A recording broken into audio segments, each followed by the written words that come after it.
Saya katakan bahwasanya Al-Imam Nawawi membolehkan bid'ah hasanah. Al-Imam Al-Iz bin Abdissalam juga membolehkan bid'ah hasanah. Al-Imam Syafi'i juga membolehkan bid'ah hasanah.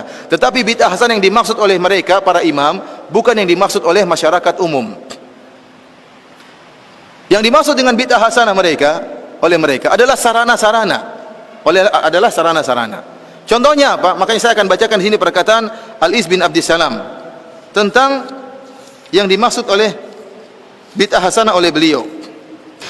Al-Iz bin Abdissalam ini ulama besar mazhab Syafi'iyah yang dinukil perkataannya oleh Imam Nawawi sehingga mengatakan bahwasanya bid'ah terbagi menjadi 5. Dia mengatakan bid'ah terbagi menjadi 5. Dan sebelum saya membacakan perkataan beliau, saya ingin jelaskan yang dimaksud dengan bid'ah hasanah oleh para ulama Syafi'iyah adalah hal-hal yang berkaitan dengan sarana, bukan ritual. Contohnya mereka mengatakan di antara bid'ah hasanah, bid'ah yang wajib atau bid'ah yang mustahab, contohnya bikin jembatan, contohnya bikin pondok. Bikin pondok ada enggak di zaman Nabi? Pondok ada enggak di zaman Nabi? Enggak ada. Di zaman Nabi orang belajar di masjid, enggak ada pondok. Tetapi di zaman sekarang dibuat pondok. Pondok itu bukan ritual ibadah, tapi pondok itu sarana untuk bisa belajar agama. Kemudian contohnya mereka mengatakan ilmu nahwu dan sorof, ilmu bahasa Arab. Di zaman Nabi tidak ada namanya ilmu nahwu dan sorof. Kenapa? Karena para sahabat semuanya bisa bahasa Arab. Yang butuh dengan ilmu nahwu dan sorof adalah kita-kita ini yang bahlul tidak tahu bahasa Arab. Makanya harus belajar ilmu nahwu dan sorof. Ini tidak ada di zaman Nabi, namun ada di zaman sekarang, dan ini bukan ritual, tapi dia merupakan sarana untuk bisa memahami bahasa Arab. Contohnya lagi ilmu jarh wa ta'dil. Ilmu jarh wa ta'dil adalah ilmu untuk mempelajari dan mengetahui kredibilitas para perawi hadis. Hadis diriwayatkan oleh para perawi. Kita harus tahu bagaimana kredibilitas para perawi ini. Bisa enggak diambil periwayatannya atau tidak? Di zaman Nabi ilmu ini tidak ada. Kenapa? Karena para sahabat langsung meriwayatkan hadis dari Nabi, tidak melalui perantara perawi. Di zaman sekarang butuh, karena dari sahabat sampai kepada kita banyak perawinya, maka butuh namanya ilmu jarh wa ta'dil. Ilmu ini dinamakan dengan bid'ah yang wajib menurut sebagian ulama. Kita bilang ini yang dimaksud oleh para ulama dengan bid'ah hasanah adalah masalah sarana. Contohnya apa? Mikrofon, ini juga bid'ah, tapi dia sarana. Contohnya mereka mengatakan bid'ah hasanah adalah pengumpulan Al-Quran. Di zaman Nabi tidak ada pengumpulan Al-Quran, tetapi Al-Quran ditulis dalam lembaran-lembaran yang terpisah-pisah. Di zaman Abu Bakar ada ide untuk mengumpulkan Al-Quran lembaran-lembaran tersebut, dan ini disebut dengan bid'ah hasanah karena di zaman Nabi tidak ada. Tetapi pada hakikatnya dia bukan ritual ibadah, tetapi dia sarana untuk mempelajari Al-Quran. Maka butuh lembaran-lembaran tersebut dikumpulkan. Karena yang disebut dengan bid'ah hasanah oleh sebagian ulama adalah masalah sarana-sarana, bukan ritual. Kalau ritual seperti tadi, sholat raghaib, sholat malam nisfu Sya'ban, tambahan wa barakatuh, mengangkat jenazah sambil berzikir, ini diingkari oleh Imam Nawawi, disebut dengan bid'ah yang mungkar. Sebagian orang-orang Indonesia tatkala melihat ternyata sebagian ulama Syafi'iyah membolehkan bid'ah hasanah, mereka salah paham. Mereka menyangka bid'ah hasanah yang dimaksud kreasi sebebas-bebasnya. Padahal tidak, yang dimaksud dengan bid'ah hasanah adalah masalah sarana dan sarana, bukan membuat ritual ibadah yang baru. Ya.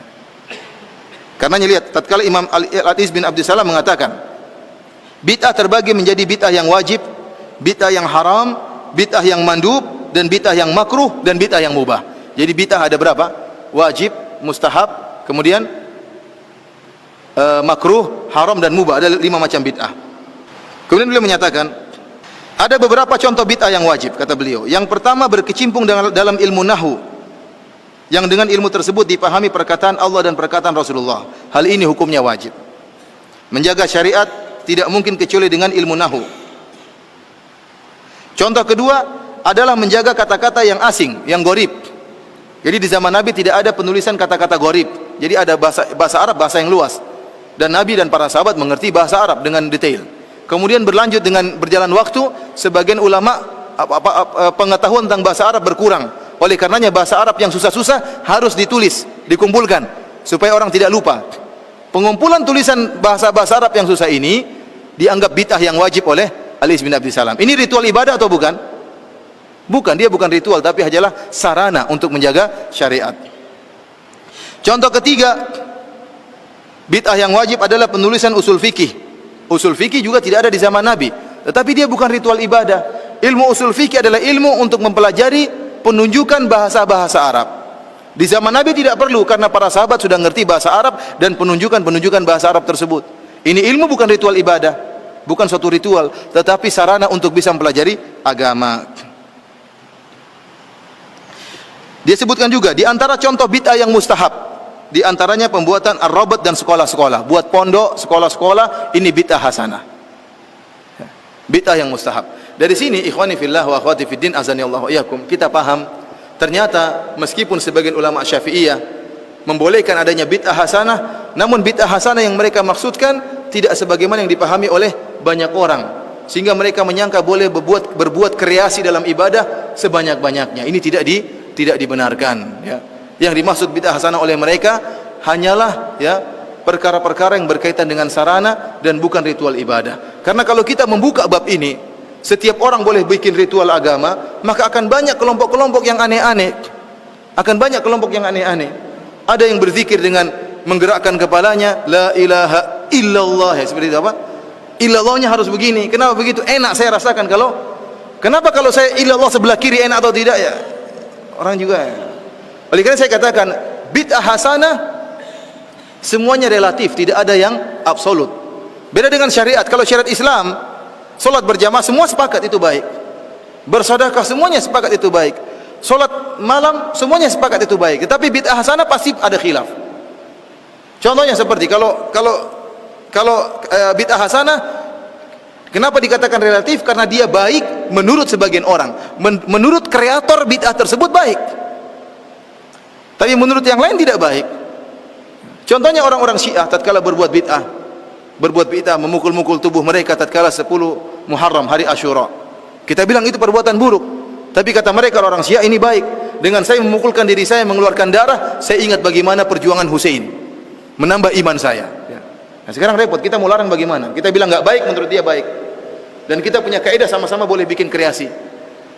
Kalau kita punya kaidah boleh berbuat kreasi sebebas-bebasnya, maka kita tidak akan bisa mengingkari siapapun dalam berbuat bid'ah. Kalau tadi ada yang bilang la ilaha illallah gini, kita bilang kenapa kamu zikirnya kayak gitu? Kan susah kalau di kamar bisa kejedut kepalanya. Dia bilang ini enak kalau saya, illallahnya enak digoyangkan.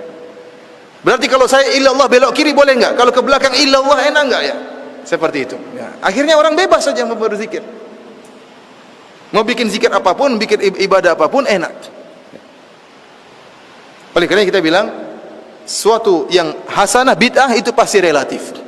Namun anehnya masing-masing merasa itu yang baik dan memburukan yang lainnya. Sekarang ada banyak 5 pelaku bid'ah misalnya.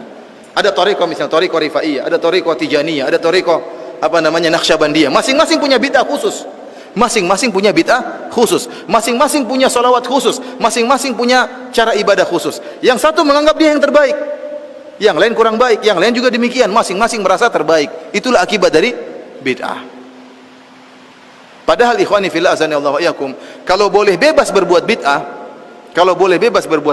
boleh berkreasi dalam ibadah, maka saya punya ide untuk berkreasi.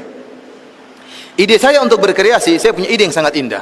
Saya akan katakan kepada mereka, para pencetus bid'ah, saya punya ingin bikin bid'ah. Bid'ah saya adalah tidak boleh beribadah kecuali dengan pemahaman para sahabat. Dengan cara seperti ini umat Islam akan bersatu. Oh, mereka bilang, oh enggak boleh kalau itu. Ya, berarti saya punya bid'ah, kamu enggak nolak. Ya, kalau gitu saya juga boleh nolak bid'ah kamu. Karena ikhwan, bid'ah tidak ada yang absolut, semuanya relatif. Baik menurut masing-masing penciptanya, buruk menurut yang lain. Berbeda dengan syariat Islam, maka yang sudah sempurna, maka disepakati kebaikannya oleh seluruh, ya, umat Islam, ya.